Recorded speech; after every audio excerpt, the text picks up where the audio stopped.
하나님 말씀 봉독해 드립니다. 신약 성경 마태복음 4장입니다.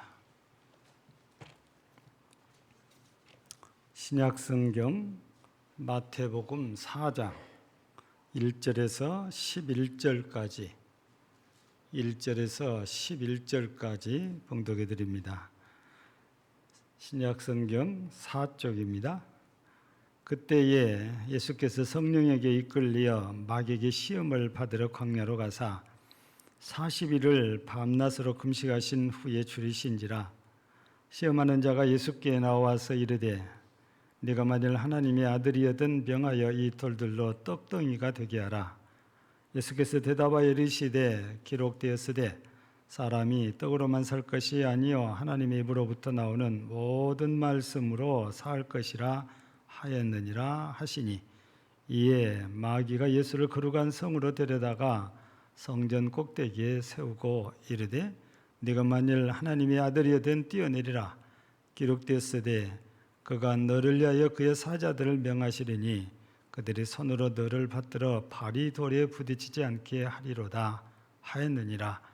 예수께서 이르시되 또 기록되었으되 주 너의 하나님을 시험하지 말라 하였느니라 하시니, 마귀가 또 그를 데리고 지극히 높은 산으로 가서 천하 만국과 그 영광을 보여 이르되 만일 내게 엎드려 경배하면 이 모든 것을 내게 주리라.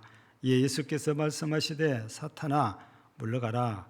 기록되었으되 주 너의 하나님께 경배하고 다만 그를 섬기라 하였느니라. 이에 마귀는 예수를 떠나고 천사들이 나와서 수종드니라. 아멘. 찬양대에 찬양으로 하나님께 영광 돌리시겠습니다.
여호와 이스라엘의 하나님을 영원부터 영원까지 찬양할지어다.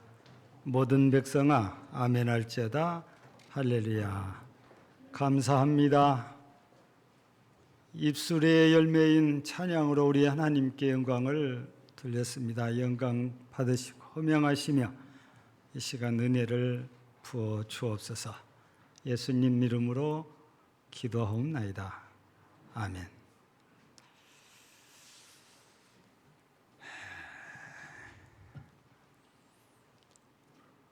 우리 한국 교회 교인을 부를 때 여러 가지로 부르고 있잖아요. 그냥 교회 다닌 사람에서 우리가 교인 이렇게 부르거든요. 근데 이제 믿는 사람이라고 해서 신자라고 또 부르지요. 근데 신자의 수준을 좀 넘어서 진짜 변화되어 산 사람을 성도, 그래서 거룩한 백성, 거룩한 도를 따르는 사람 이렇게 부른단 말이에요. 근데 교인 중에 일반적으로 그냥 교인 이렇게 표현한 게 아니고 가나안 교인이라는 말을 만들어냈잖아요. 근데 이 가나안 교인을 우리가 좀 말을 바꾸면 안나가 교인이단 말이에요. 그러니까 교인은 스스로 교인이라고 자처하지만 교회 출석은 안 하는 사람을 두고 가나안 교인이라는 말로 대변을 이렇게 하고 있습니다. 아마 이 가나안 교인들을 우리가 달리 보면 왜 그럴까라고 했을 때 이유가 있겠지만 한마디로 시험 든 교인, 이 말로 대변을 할 수 있지 않을까 이런 생각을 합니다. 신앙생활하면서 좋은 일만 있고 은혜로운 일만 있으면 시험 될 일이 없겠지만 사람들이 모여서 함께 살다 보니까 시험거리들이 많이 생깁니다. 근데 성숙한 성도들은 그 시험거리를 시험거리라고 생각을 하지 않습니다. 왜냐하면 저분의 신앙 수준이 저 정도인가 보다 하고 이해를 하고 그냥 지나갑니다. 그런데 일반적으로는 교회를 오래 다녔어요. 교회 다니가 몇 년인데 직분 있으면 집사가 돼가지고 장로가 돼가지고 목사가 돼가지고 저게 뭐야? 근데 성숙한 분들은 아이고 장로님도 사람인지라 뭐 저럴 수도 있지. 그러고 넘어가요. 그런데 성숙하지 못하면 원리원칙이란 걸 생각하고 율법적인 생각을 하다 보니까 그게 용납이 안 돼서 나는 저런 사람이 다닌 교회 안 가. 그래서 시험을 그렇게 드는 거죠. 그래서 우리 한국에는 교회를 실제 다니는 사람들이 있는가 하면 교회를 안 다니는 교인들 우리가 생각한 것보다도 많다고 이렇게 알려져 있지요. 예. 이게 시험 들어서 그렇다고 말이죠. 시험 든다는 말은 별로 그렇게 은혜스러운 말이 아닙니다. 어떤 일이 있어도 자기 신앙은 자기가 지켜야 되지 누구 때문에 그게 하나님 앞에서 절대 핑계가 용납되지 않습니다. 여러분 사람들이 각기 다 틀리는데 내 생각하고 똑같을 수가 없고 내 마음하고 같을 수가 없는 거지요. 내 신앙하고 같아지지 않습니다. 저분은 저분 정도의 저 정도의 신앙생활인 거지요. 하나님과의 관계에 있어서 그런 거지요. 그분 때문에 내가 괜히 영적으로 손해볼 필요가 전혀 없어요. 근데 안타깝게도 자초해서 시험이 들어가지고 영적으로 손해보는 경우들이 허다하게 많다는 사실입니다. 이게 우리의 약한 모습이고 우리의 약점이기도 합니다. 우리 예수님께서 우리가 연약할 때라고 그랬잖아요. 원수되고 죄인 됐을 때만이 아니고 연약할 때 연약한 우리를 위해서 십자가에서 못 박혀 죽으셨잖아요. 우리 연약한 사람들은 연약한 대로 우리 주님께서도 다 용납을 하시는 겁니다. 다 똑같은 수준의 신앙을 가졌다면 정말 좋지요. 수준이 같으니까 대화도 잘 되고 시험거리들이 그만큼 줄어드니까. 오늘은 마귀가 예수님을 찾아와서 시험하는 이런 얘기가 소개됐는데, 제가 사람들은 연약해서 시험에 잘 들지만 예수님은 마귀가 와서 시험을 해도 시험에 들지를 않았어요. 도리어 시험을 이겼습니다. 이기고 나니까 마귀는 떠나고 천사가 와서 수종을 들었다. 오늘 11절 말씀에서 그렇게 결론이 나 있습니다. 오늘은 예수님께서 마귀에게 시험 받으시는 이 말씀, 우리가 익히 들어서 다 알고 있는 말씀입니다. 오늘은 조금 삐뚤어서 좀 다른 각도에서 우리가 이 말씀을 보고 은혜를 받고자 하는 것입니다. 여러분, 우리가 지금까지 길게는 수십 년 신앙생활을 해왔는데, 내가 과연 오늘 예수님께서 마귀에게 시험 받으신 그 세 가지 관점에서 볼 때 나는 떡보다 말씀 중심으로 신앙생활을 했나? 나는 절대 어떤 경우도 시험하지 않고 오직 하나님을 절대적으로 믿고 살아왔나? 그리고 나는 무엇에도 굴복하지 않고 오직 하나님만 경배하고 섬기고 살아왔나? 이 세 가지입니다. 여러분, 예수님께서 40일 동안을 줄이면서 기도를 하셨대요. 우리식으로 말하면 금식 기도를 하신 거예요. 이게 맞춰지자마자 기다렸다는 듯이 마귀가 와서 시험을 하는데, 네가 만일 하나님의 아들이라면 이 돌을 가지고 떡을 만들어서 먹어라. 이 먹으란 말은 오늘 본문에는 없는데 그냥 떡을 만들어라 하겠어요? 지금 예수님은 우리하고 같은 육체를 가진 분이잖아요. 그러니 배가 안 먹으면 배가 고파요. 그것도 하루 이틀도 아니고 40일을 안 먹었으니까. 이런 약한 부분을 마귀가 와서 공격해서 시험했는데, 너가 하나님의 아들이면 네 능력 갖고 이 돌 가지고 떡을 만들어 먹을 수 있지 않냐? 그러니까 너 떡 만들어 먹어봐라. 그 얘기거든요.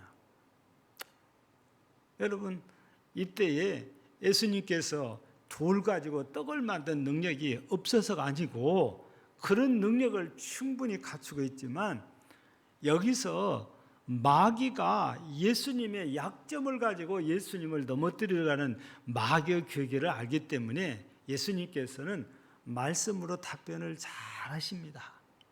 신명기 8장에는 말씀을 대신 답변하잖아요. 사람이 떡으로만 살 것이 아니요 여호와 즉 하나님의 입으로부터 나오는 말씀으로 살 것이니라. 이렇게 답변을 합니다. 여러분, 우리가 여기서 조금 더 생각을 해보면, 만약에 예수님께서 여기서 진짜로 돌을 떡으로 만들어 버렸다면 어떻게 될까요? 여러분요, 예수님에 대한 소문이 엄청 퍼졌을 수도 있어요. 세상에 돌이 떡이 되게 하는 일은 전에도 없고 후에도 없는 일이니까. 예수님의 공생의 사역 가운데 기사와 표적이 나타날 때마다 사람들이 엄청 모여들었잖아요. 그런데 돌을 가지고 떡을 만들었다. 이스라엘 백성들은요, 야, 진짜 이분이 메시아다, 우리 왕이다, 이분만 모시고 있으면 우리 농사 일 안 해도 된다는. 왜냐하면 당장에 돌 갖고 떡 만들어 먹으면 되니까. 그런데 예수님께서 이 땅에 오셔서 그것으로 예수님을 알리는 데는 효과적일 수는 있지만, 예수님께서 이 땅에 오신 목적이 백성들의 육신에 줄인 배를 채우는 것이 근본적인 목적은 아니잖아요. 우리가 알고 있는 예수님이 오신 목적은 자기 목숨을 많은 사람들을 대속물로 주려고 오셨다고 우리 마가복음 10장 45절과 마태복음 20장 28절에서 예수님이 분명하게 말씀하십니다. 떡 만들어서 먹이려고 오신 것이 아니고 당신의 목숨을 바쳐서 죄로 죽어가는 백성들을 살리는 것이 예수님이 오신 목적이다. 그런데 마귀는 우리처럼 쉽게 예수님이 넘어갈 줄 알고 돌 가지고 떡을 만들으라고 하는데 예수님은 우리하고 다르지요. 하나님의 아들이시니까. 마귀는 하나님의 아들이면 능히 이렇게 할 텐데 한번 해봐라 하고 부추겼지만 예수님은 마귀의 술수에 안 넘어갔던 것입니다. 여러분, 일반적인 사람들은 떡이 중요하다는 거 다 알아요. 우리 떡 없으면 못 살아요. 우리 육신이 어떻게 일용할 양식을 안 먹고 삽니까? 꼭 필요해요. 절대적으로 필요합니다. 그렇지만 예수님이 이 땅에 오신 목적은 우리 육신의 일용할 양식이 아니고 죄에서 우리를 구원하신 것이기 때문에 그 목적을 위해서는 아무리 우리에게 필요해도 그게 아니니까요. 유대인들은 표적을 구한다고 그래요. 헬라인들은 지혜를 구하고. 그러니 예수님께서 여기서 돌을 가지고 떡을 만들었으면 유대인들이 얼마나 좋아서 난리했겠어요. 그래도 예수님이 안 하셨다고 말이에요. 왜냐? 목적이 아니니까. 그러면서 떡으로만 사는 게 아니고 하나님의 입으로부터 나오는 모든 말씀으로 살아야 된다는 거죠. 여러분, 우리가 지금까지 신앙생활을 하면서 입으로는 말씀 많이 외칩니다. 그런데 표적이 나타나면, 기적이 나타나면 이렇게 어떻게 하죠? 많은 분들은 말씀 선포하는 그 교회보다 표적이 나타나는 곳으로 쫓아갑니다. 그래서 지금도 은사가 많이 나타나는 곳을 찾아가는 교인들이 의외로 많습니다. 근데 은사를 행하신 분들은 정말 우리가 겸손해야 된다는 것 알지만 실제 그분들 겸손하지 않아요.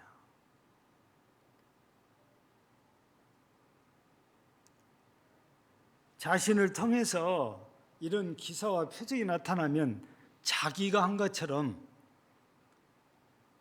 교만이 엄청 커집니다. 그래서 모든 게 섬김이 아니고 명령입니다. 성도들한테 돈이 필요하면 김 집사 돈 내일까지 200만 원 해가지고 와. 실제 그래요. 여러분, 그런 은사가 자기 주머니 채우기 위해서 하나님이 주시는 것은 아니지요. 그걸 통해서 어떻게 하면 예수님을 드러내냐? 예수님을 드러내야 되거든요. 그런데 그런 것 가지고 자기 주머니를 채우거든요. 이 교만해가지고. 그래서 제가 봐도 은사가 나타난 교회는 재정이 엄청 풍부하고 그 교회는 돈 때문에 별 신경을 안 써요. 걱정을 안 해요. 언제라도 말만 하면 착착 가져오거든요. 예. 그래서 저희 교회보다도 교회 규모가 엄청 적은데도 저보다도 사례도 더 많이 받고 더 풍성하게 살아요. 그게 부러워서 하는 말이 아니고 은사를 행하는 분들의 특징이 이렇게 나타난다는 거예요. 왜 그렇습니까? 우리의 약점이에요. 그런 게 나타나면 그걸 행하는 분이 신처럼 보여요. 그래서 그분의 말은 절대적이에요. 그 순종을 해요. 오늘 분명히 예수님은 돌로 떡을 만드는 표적, 기적을 행하는 것보다 말씀이다 그랬어요. 예. 여러분 얼마나 위험한지 한번 보세요. 기적과 표적을 따라다니다 보면 정통적인 하나님을 섬김이 아니어도 그런 게 나타나면 따라갈 위험성이 다분한 거예요. 이단도 바로 따라가요. 기적이 나타나면 그것만 보고 가니까. 우리는 지금까지 내가 정말 말씀만 따라왔는가? 내가 기적과 표적을 따라왔는가? 오늘 첫 번째는 우리 자신의 신앙을 한번 거울을 한번 돌아보자 그거예요. 주님은 말씀이라고 하는데, 주님은 말씀 중심해야 되는데, 주님은 말씀이 최고라고 하는데 우리는 표적을 따라온 것 아닌가? 기사와 표적 없는 것보다 있는 게 낫지요. 솔직히 저도 우리 교회 안에서 그런 게 일어나도록 기도도 합니다. 근데 그게 우선인 게 아니고 말씀이 우선이다 그 말이에요. 그래서 우리가 내 신앙이 표적을 따라가는 신앙인지 말씀을 따라가는 신앙인지 우리 신앙의 관점을 다시 한번 살펴보고 우리 예수님이 말씀하신 것처럼 말씀을 쫓아가는 그런 신앙의 관점을 갖고 믿음을 지켜가는 우리 모두가 되기를 바랍니다. 두 번째는 마귀가 어디로 데려갔습니까? 거룩한 성전 꼭대기로 데리고 갔다 그랬습니다. 당연히 거룩한 성이면 예루살렘이고 예루살렘이 예루살렘 성전이겠죠. 근데 그 꼭대기를 보통은 못 올라갑니다. 장비가 없으면 못 올라가죠. 근데 성경에 보면은 마귀하고 예수님은 거기까지 올라갔어요. 어떻게 올라갔는지 과정은 전혀 언급이 없습니다. 초자연적인 방법으로 올라갔을 수도 있는 거지요. 근데 거기서 마귀가 무슨 말 합니까? 여기서 뛰어내리면 성경에 보니까 하나님께서 천사를 보내서 돌에 부딪히지 않도록 해준다는데 한번 뛰어내려봐라. 그러니까 예수님이 뭐라고 하신 거예요? 기록되었으되 주 너희 하나님을 시험하지 말라 하였느니라. 여러분 하나님을 시험하지 말라는 거지요. 그러면 정반대는 뭡니까? 무조건 믿는 겁니다. 여러분 나는 하나님을 시험한 적 없는데 라고 대부분 그렇게 생각을 하고 말합니다. 근데 한번 잘 들어보세요. 여러분이 혹시 그런 생각을 없이 신앙생활 했는가? 여러분 11조금을 바치면 우리 말라기 3장 10절에 창고가 차고 넘치게 채워준다고 이렇게 말씀이 기록된단 말이에요. 그러니까 11조를 바치면서 하나님 나 말씀대로 11조 바쳤는데 채워주세요. 저 채워준 거 안 채워준 거 볼랍니다. 마음에 그런 생각을 했으면 그는 하나님을 시험한 거예요. 그런 생각 없이 무조건 이거는 하나님 겁니까? 그냥 드리는 거예요. 그게 믿음인 거예요. 근데 채워준 거 안 채워준 거 보자 하고 드렸으면 시험한 거예요. 성경에도 하나님을 시험하는 사람이 있어요. 하나님께서 이스라엘을 불쌍히 여사 구해주시려고 다 들어주십니다. 여러분 사사기서 6장을 보면 기드온이란 사사가 나오는데 그때 당시 미디안에게 이스라엘이 엄청 어려움을 당하고 있을 때예요. 당시에 기드온은 바알을 섬기는 제사장의 아들입니다. 그런데도 불구하고 하나님께서 기드온을 찾아와가지고 하시는 말씀이 큰 용사여 이렇게 불러요. 그러면서 이스라엘을 네가 구하라는 것입니다. 그러니까 기드온이 내가 그걸 어떻게 믿습니까? 증거를 보여주세요. 그래서 기드온이 하나님을 시험합니다. 마당에 양털을 쌓아놓고 정말 나를 찾아와서 말씀하시니까 여호와시고 나를 도와서 이 백성을 구해주신다면 오늘 저녁에 마당에는 이슬이 흠뻑 내리고 양털에는 하나도 안 내리게 해주세요. 근데 진짜로 그렇게 돼요. 근데 기드온이 만족을 못해요. 거꾸로 오늘 저녁에는 양털에만 이슬이 내리고 마당에는 이슬이 하나도 안 내리게 해주세요. 다음 날 보니까 양털에는 물이 줄줄 흐르는데 마당은 바싹 말라 있어요. 하나님 시험한 거거든요. 그 시험을 해보고 진짜구나. 그래서 기드온이 그때부터는 하나님이 말씀하신 대로 순종해서 300명 데리고 12만이 넘는 미디안과의 싸움에서 이기게 되거든요. 여러분, 그냥 이해하고 갔더라면 더 큰 영광을 얻을 수도 있겠지요. 도마도 그냥 못 믿어요. 그러니까 하나님 예수님께서 찾아오셔가지고 네 손을 내밀어서 내 옆구리도 내 손도 한번 만져봐라는 거지.